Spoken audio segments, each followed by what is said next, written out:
Hello friends, तो आज की इस वीडियो में हम देखने वाले हैं क्लास 12 की बायोलॉजी का फर्स्ट चैप्टर जो है आपका रिप्रोडक्शन इन ऑर्गेनिज्म, जीवों में जनन। मैंने 2 पार्ट्स ऑलरेडी अपलोड कर दिए हैं। आज ये मैं 3rd पार्ट अपलोड कर रही हूँ। तो हम पढ़ रहे थे सेकंड पार्ट में, जो हमने पढ़ा था वो हमने पढ़ा था जो अलैंगिक जनन होता है, असेक्सुअल रिप्रोडक्शन, उसकी विधियाँ, उसके मेथड कौन कौन से होते हैं। देखिए मैं आपको दिखा देती हूँ। हम अलैंगिक जनन की जो विधियाँ थी हमने विखंडन पढ़ रहे थे हम, ठीक है ना। तो हमारा ये कंप्लीट हो गया था। तो आज की इस वीडियो में हम अलैंगिक जनन की जो सेकंड विधि है मुकुलन, जिसे हम इंग्लिश में बर्डिंग कहते हैं, ठीक है ना, तो आज हम वो पढ़ेंगे। तो चलिए वीडियो स्टार्ट करते हैं। अगर आपने फर्स्ट और सेकंड पार्ट नहीं देखा है तो आप वो जाकर देख ले, क्योंकि अगर आपने वो नहीं देखा है तो आपको ये समझ नहीं आएगा। मैं आपको इस वीडियो में नोट्स दिखाती हूँ और समझाती चलती हूँ। तो आपको क्या करना है, अपनी वीडियो को पॉज करने के बाद अपने नोट्स को प्रिपेयर कर लेना है। टेलीग्राम पर मैं इसकी PDF दे दूंगी, ठीक है। तो चलिए सेकंड विधि आपकी मुकुलन। मुकुलन की प्रक्रिया यीस्ट, हाइड्रा, स्पंज जैसे प्राणियों में होती है।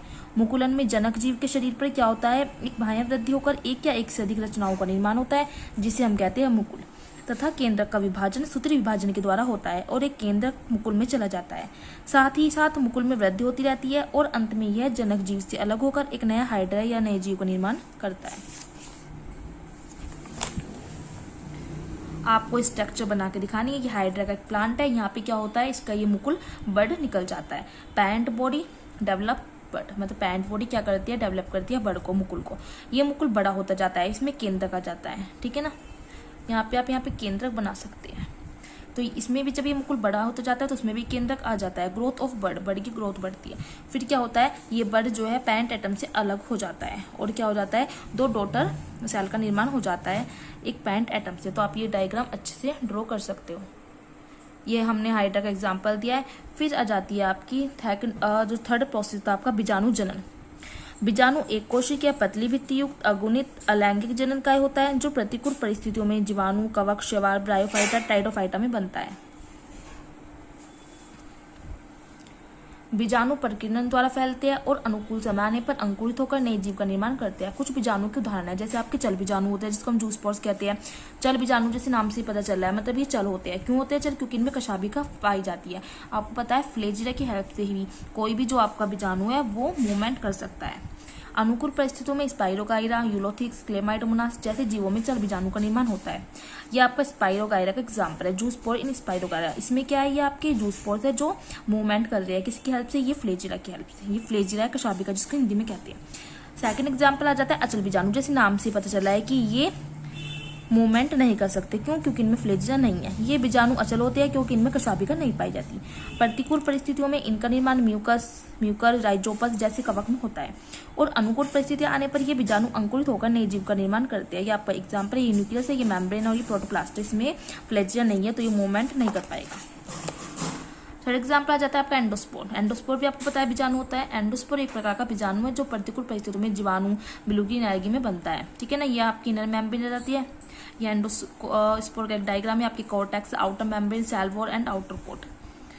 फिर आ जाता है आपका कॉर्नेडिया। कॉर्नेडिया, पेनिसिलियम, एस्परजिलिस जैसे कवक के कवक सूत्र के आगे के भाग पर, कवक सूत्र है इसके आगे के भाग पर उपस्थित जो कॉर्निडोफोर है इन पर बनता है और मार्च जीव से अंकुरित होकर नए जीव का निर्माण करता है। ये क्या होता है, ये जो ये आगे का भाग है इस पे जो कॉर्निडोफोर है और इस पे ये बनता है और ये देखिए अलग हो जाते हैं कॉर्नेडिया और नए जीव का निर्माण करता है। फिर आपका जाता है नेक्स्ट जो आपकी विधि है अलैंगिक जनन की, वो हो जाती है कलिका निर्माण, ठीक है ना। बहुत से पौधों की पत्तियां और तने के आगे के भाग पर बहुकोशीय की संरचना का निर्माण होता है, जिसे हम कलिका कहते हैं, जो मार्च पौधे से अलग होकर नए जीव का निर्माण करती है। उदाहरण जैसे फ्यूनेरिया, स्पंज।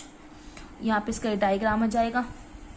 ये डायग्राम में आपका क्या है, ये आउटर मेम्ब्रेन हो जाएगी, ये माइक्रोपाइल हो जाएगी, ये आर्क्योसाइट्स हो जाएगी, इनर मेम्ब्रेन एंड ये मोनोएक्सोन स्पाइकल्स हो जाएगी, जो आपकी कांटे जैसे स्ट्रक्चर है। फिर नेक्स्ट जो इसकी विधि आ जाएगी वो आ जाएगी खंडी भवन, फ्रेगमेंटेशन जिसको हम कहते हैं। खंडी भवन की प्रक्रिया में जनक जीव का शरीर 2 या अधिक खंडों में विभक्त हो जाता है और प्रत्येक खंड पूर्ण उद्भवन द्वारा नए जीव का निर्माण करता है। फॉर एग्जाम्पल स्पाइरोगाइरा, यूलोथिक्स, मार्केशिया। ये डायग्राम स्पाइरोगाइरा का है कि जब उसका खंडी भवन हुआ तो पैर टूट गया और फिर उसने एक नए जीव का निर्माण कर लिया। फिर आ जाता है रीजनरेशन, जो आपका लास्ट मेथड है पुनरुद्भवन। कुछ जीवों में पुनरुद्भवन की असीम क्षमता पाई जाती है, जैसे प्लेनेरिया, स्पंज, हाइड्रा, अमीबा। यदि इन जीवों का शरीर कई टुकड़ों में विभाजित कर दिया जाए और वे टुकड़े जिनमें केंद्र का अंश उपस्थित होता है, तो वे टुकड़े दोबारा विभाजन द्वारा पूरे शरीर का निर्माण करते हैं। इस प्रक्रिया को हम क्या कहते हैं? रीजनरेशन। ठीक है ना। जैसे इन जो आपको ये जीव है, इनको कहीं से भी काट दिया जाए तो ये फिर से अपनी बॉडी का फिर से निर्माण कर लेते हैं। तो ये अलैंगिक जनन की सारी विधि आपकी कंप्लीट हो जाती है। देखिए एग्जाम्पल है पुनरुद्भवन का। तो ये आपका रीजनरेशन का डायग्राम हो जाता है। ये प्लेनेरिया के स्ट्रक्चर, यहाँ से आपने इसको कट किया, 3 पार्ट में डिवाइड हो गया, लेकिन फिर से इसने पुनरुद्भवन की क्षमता के कारण अपने बॉडी का फिर से निर्माण कर लिया। तो यहाँ पे आपकी अलैंगिक जनन की विधियां कंप्लीट हो जाती है। नेक्स्ट वीडियो में हम देखेंगे पौधों में अलैंगिक जनन। अब मैं जहाँ से मैंने आपको नोट्स दिखाया है, मैं वहाँ से दिखा रही हूँ, तो आपको वीडियो को पॉज करके अपने नोट्स को प्रिपेयर अच्छे से कर लेना है। नेक्स्ट वीडियो में हम आगे की नोट्स देखेंगे।